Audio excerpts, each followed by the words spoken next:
วนไม่ได้ถึงเงินเนี่ยกระเป๋านี่มีเบี้ย20ดิจ้าเลย10เบี้ยงั้นก็ยังคิดว่าเราคิดว่าแค่ว่ามูลที่การนั่ง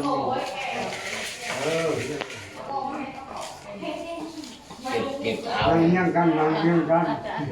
สีแดงมันจะมองกราบลงสามเพียงพอกันนะครับ กราบลงค่ะรถวันนี้พอนัดโกรธ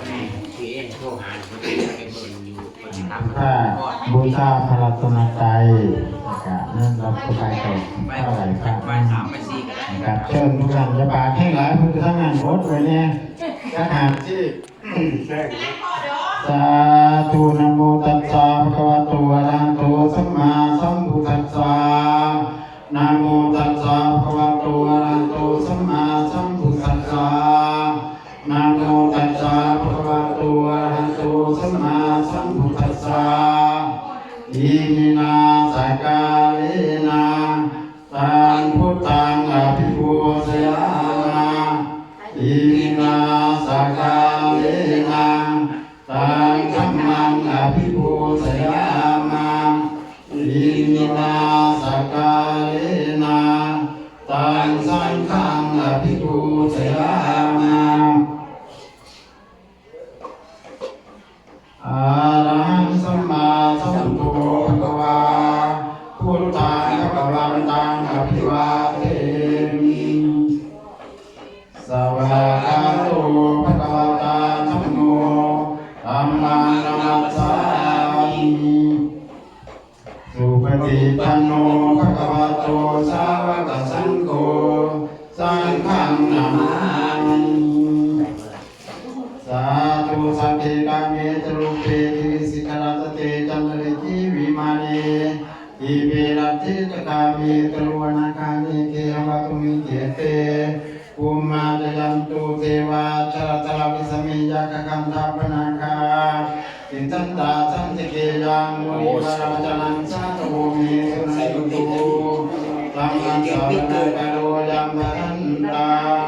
ธัมมัสสะวะกะโลยัมปะทันตาธัมมัสสะวะกะโลยัมปะทันตาสุนันตุโตเยเทวาสังฆามุราเตใช้เกณฑ์ปิดหมายนั่งพับเพียบเอาเฮามาปาทุกประเทศการเฮาเขาทุกเทศเขาเทียนธรรมทุกเทนทางน้ำและบางปลาพันหน้าภูมิเปรตได้ปีที่มีใจหวนหายทุกษาขอให้ท่านทั้งหลายพระเสียนั่งไกลอันเป็นบาปขน่อยสภาพทำพิธีพระลูกพระหลานหมวดบุญเสริมสนิทนะสาวจรัญญานามานุพร้อมลูกพร้อมหลานพร้อมปู่ย่าตายายป้าลุงทุกตามนี่มาทำพิธีขึ้นนั่นใหม่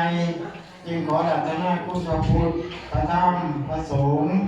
คุณบิดามารดาคุณครูบาอาจารย์เทวบุตรเทวดาพระนายิมพระญาโคแม่นางหน่อยนาธรณีเจ้าที่เจ้าทานญาปูตาปูปกปักรักษาวันพระเนตรก็ดีเจ้าที่เจ้าทานปกปักรักษาวัดว่าศาสนาวันพระเนตรก็ดีคุณพ่อคุณแม่พ่อใหญ่แม่ใหญ่ที่ปกปักรักษาพื้นแผ่นดินแห่งนี้สิ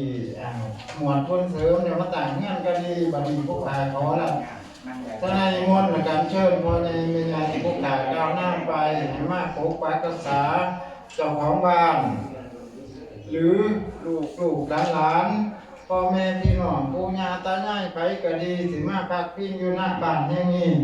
ก็ขอให้สิ่งศักดิ์สิทธิ์ทั้งหลายที่ผู้ขาราธนานิมนต์เชิญมาจงปกปักรักษาพวกเขาเหล่านั้น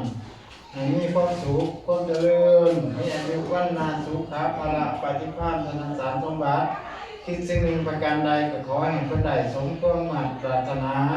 ความเจ็บบ่ใดความไข้บ่มีให้อยู่เย็นเป็นสุขไขมาอยู่นี่ให้อยู่เย็นเป็นสุขให้โชคให้หมายให้ลาภให้รวยให้พ่อแม่พี่น้องปู่ย่าตายายได้พึ่งพาอาศัยในช่วงนี้ก็ดีในตลอดกาลวสานก็ดีขอให้สิ่งทุกสิ่งทั้งหลายผู้ขาเชิญมาปกปักรักษาพวกเขาเหล่านั้นโดยเถิดสาธุถ้าได้โซก่อนสาวบ่นี่เอามาอยู่บ่เราไม่ทันเอาขึ้นอยู่มา4 อัน4 อันเสาหัวนี่ นี่ให้มันแล้วจากเพิ่นนอนก่อน เดี๋ยวสิโซกไว้ข้างนอกเนาะ ส่งไว้ ตั้งเอาเครื่องกระสังสีอันหมอหนึ่งมาตั้งไว้นะ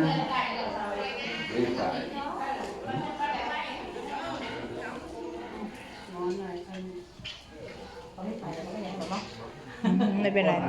จะผ่านได้ไง นี่นี่นี่ ที่เราจะได้หลาย มาพอ จังหวัดเพชรบุรีนี่ มาพอข้าวไม่ได้ใส่ มัดเยอะๆมัดเย มั อะ ดหลายๆยังสิห่างนี่เลยแข่งดูกระเอาเลยนี่อะไรของ เดี๋ยวไปคู่เฉียวนี่ไว้ทำมัดจะพร้อมกัน ไม่ต้อง เอาไว้พี่น้องมาผ้าไหนเป็นผู้ผิดให้เอาไว้ที่ ประมาณนี้เดี๋ยวมันจะมัดให้เรา เอาจะเรียนไป เรา เลย เรียนพูดเสื้อให้น้องก่อนพูดเสื้อให้ฝันก่อนฝันมาฝันมาเด็กนี่หน่อย ไม่ต้องถ่ายหรอกเอานี่แหละเอานี่แหละไม่ได้ปะป้ายามีผ้าห่มไหมไม่มีนี่ดิผ้าห่มป้ายา วัน นี่ละอายนี่ละอายนี่ สิไว้ก่อนนะ